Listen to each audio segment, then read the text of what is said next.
Hey y'all, first thing I want to say, nobody panic. I'm okay.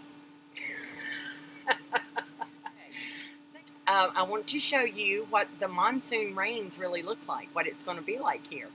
And that's why I say nobody panic. I would like to also say that yesterday when I was out filming, I met a new lady who's here. Well, actually, she's not new. She's been here for 10 years. Her name's Ann. I don't know if she watches YouTube, but if she does and she finds me, hey Ann, nice meeting you. And she told me in the 10 years she has been here, she has never experienced a storm like we did the other day. So it wasn't a typical Arizona monsoon storm. That was a whole different thing. The first one that came was not. The other two that came after that was more typical. Okay, so yeah, I kind of freaked out because I was not prepared. But how do you prepare for something like that? You have everything bolted down as good as possible, and thank you, Scott, everything held, except for the stuff that I had put up. Sorry about that. So anyway, I spent yesterday kind of taking care of it, and Dee came for a visit, and then Cedric came over, and then Bob came over, and then there went my day. I'm done. And then this morning I'm like, okay, I'll do some more. And I spent 2 hours on the phone with my daughter, and then I spent an hour on the phone with my friend, and guess what? Then Bob came by. And he helped me get the back covered. Back here, there's a shade cloth, and it needed to be secured and needed holes drilled in the metal to hold the bungees. And so we worked on that, and guess what? The day was done. Time for siesta. And so once again, I did not make it into Aho because I talked myself out of it. I'm okay. I got food. I have a dozen boiled eggs because I did that yesterday. Because I was thinking, oh, there's not enough humidity here. And heat. But anyway, I learned smart cooking a long time ago. You get that water to boil, put a lid on the pot, let them sit, and they cook. You don't have to boil the water for 10 minutes. You just get the water to a boil and let them sit there for a little while, and they did. And now they're in my little handy-dandy cooler I got, and in my trailer, so I don't have to go out in the truck, and I am still working all that out.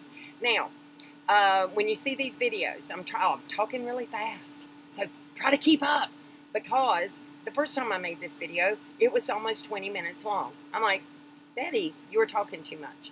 So anyway, I am looking for ideas on what to do with the bins that are outside, because if I get flooded, as in a flash flood, there's not much I can do. I can't work faster than fast water, and you never know when it's going to come. So I'm not even going to worry about that. If the tiny picks up and floats down the wash, sailing. I'll just go sailing. It'll be all right. But I don't want all my little bins with my pretties that I keep holding on to. And about once every year, I pull them out and I look at them and I have all the sweet memories. And then I put them all back in there. I've got stuff from my grandmother that is in there. And I don't want it to get ruined. So I checked into a storage facility, and that is just not, it's not good. The one that is local. So that's not really an option. I need to get those bins out of the way. So, or off of the ground. Because now with the real monsoon, and when you see all the water, you'll understand what I'm saying. I was told when the monsoons come, it kind of brings the snakes in. Because last night I went to sleep with the frogs chirping. Where there are frogs, there's going to be snakes to munch on them. So, I don't want to give them any hidey holes. So, I need to get those. I'm going to try and empty out my truck. Because I've always used my truck for storage before. And see, I've been trying to get my truck so that I could camp in it. So, it's kind of like the double option. And so, until I figure out what to do, I need to empty my truck. I'm going to start some of that this afternoon when I go down to get some ice. But if y'all, maybe a little storage shed. I have found one that's only like, which I say only, it's around $200 on Amazon. And it's just the right size. I could stack everything in there. I've even got some plywood. I can make a floor. And then I would have to put it on high ground. And I do have some right over there. Right over there. You can't see it. It's on the other side. And I could secure it. And then it would be out of the weather. And I wouldn't have to be concerned. I would, you know, if I've done everything I can do, don't worry. It's in Abba's hands at that point. I am in Abba's hand. My life and all of what he's given me is in his hands. I don't worry. And I generally do not panic. Sometimes after the fact, I cry because it is a stressful situation. But during the emergency, cool as cucumber, man. And poor little buddy, I ordered him a thunder vest. Because the thunder and the planes with the sonic booms, they do the same thing. So I need the thunder vest. And so while it was storming, I ordered a thunder vest. It is on its way.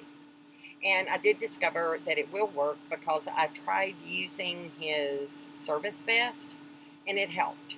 It did not, but it doesn't fit him the way it should in order to really secure him. It's kind of like swaddling. You know how you swaddle babies? He is such a baby. So anyway, he's asleep right now, and he's wearing his vest because I thought there was a thunderstorm coming through, but I haven't seen it yet.